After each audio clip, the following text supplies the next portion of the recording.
vais vous parler de la synchronisation des jumeaux numériques. Donc, je fais l'exercice d'essayer de mettre tout dans une seule slide. Donc, on va essayer de voir si ça marche bien. Donc, ces travaux que je présente aujourd'hui, en fait, sont réalisés dans le cadre de la thèse d'Elif Oiri, qui est en deuxième année en ce moment, et était en partie aussi financé par Nokia grâce à une donation en fait de Nokia. Donc, tout d'abord, je vais essayer de vous expliquer qu'est-ce que c'est un jumeau numérique, un digital twin. Donc, on a un environnement réel, un système réel, et on veut faire une copie, en fait, de cet environnement réel. Et donc, on a, à ses côtés, les digital twins, que c'est cette copie d'un environnement réel. Et entre ces deux mondes, on peut dire les mondes réels et les mondes virtuels, il y a un flux de données. Donc, des données qui vont du monde réel au monde virtuel et des données qui vont du monde virtuel au monde réel. En effet, qu'est-ce qui se passe, c'est que dans les mondes réels, on doit avoir des capteurs qui nous permettent en fait de collectionner des données pour la mise à jour et la création de notre digital twin. Donc en fait, il y a un flux de données du monde réel avec les données capturées par les sensors vers les digital twins. Et pourquoi on a besoin et on veut en fait créer des digital twins? Parce qu'en fait, les digital twins, c'est un environnement virtuel, sécurisé, contrôlé, où on peut prendre des décisions, faire des prédictions, prendre des actions sur ces mondes, sans en fait avoir les risques, par exemple, de prendre une action dans le monde réel, dans une mauvaise action dans le monde réel, qui peut après entraîner des conséquences. Donc l'idée, c'est que tout ce qu'on fait sur les digital twins, après, doit être envoyé, donc par exemple des actions qu'on doit faire dans le monde réel. Donc c'est pour ça qu'on a ces doubles flux de données, d'un côté vers l'autre et vice-versa. Donc dans notre problématique, donc là je vais vous expliquer qu'est-ce que c'est un digital twin. Dans notre problème, qu'est-ce qu'on a pensé de faire? On a pensé de créer un réplica d'une région. Ça peut être par exemple une partie d'une ville.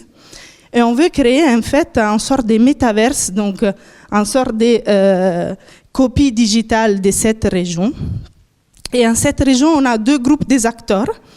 On a des utilisateurs. Donc ça peut être des personnes qui doivent passer un appel, ça peut être des voitures connectées. Et on a aussi, comme on a vu, des capteurs qui servent pour générer ces jumeaux numériques et mettre à jour ces jumeaux numériques. Donc, bien évidemment, l'effet d'avoir un jumeau numérique, c'est pas seulement un environnement où on peut faire des simulations, mais c'est très important que en fait, cet environnement virtuel soit synchronisé, soit la copie à l'issue réelle de l'environnement réel. Donc, c'est pour ça que la synchronisation, c'est très important. Mais dans notre problème, on a, comme on a dit, deux acteurs, des utilisateurs qui ont besoin d'un service et des capteurs qui doivent monitorer et envoyer de manière constante des mises à jour sur l'environnement. Donc en fait, ça revient à un problème d'allocation des ressources, parce qu'on doit allouer une ressource de communication et de calcul aux utilisateurs. Et on a deux objectifs qui sont un peu un contre l'autre. Un premier objectif, c'est qu'on veut donner une bonne qualité de service aux utilisateurs. Donc, on veut répondre vite à la requête des utilisateurs. Mais on veut aussi minimiser, avoir, on va dire, notre digital twin, notre environnement virtuel synchronisé. Donc, on veut aussi répondre vite aux mises à jour des sensors, des capteurs.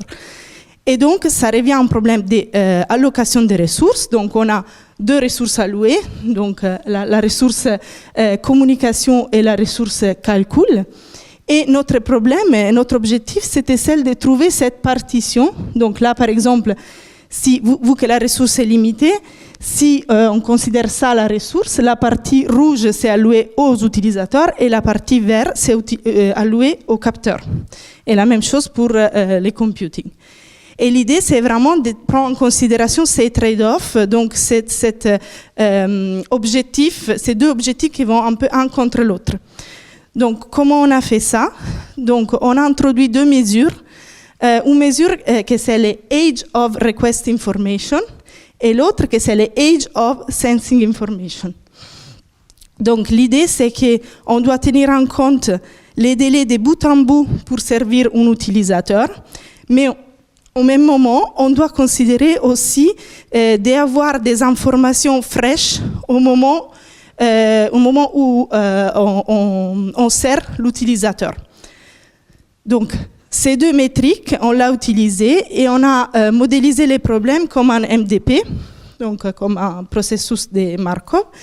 Et avec du reinforcement learning, on arrive à trouver quel est le meilleur split pour les utilisateurs et pour les capteurs, pour les deux ressources qu'on considère.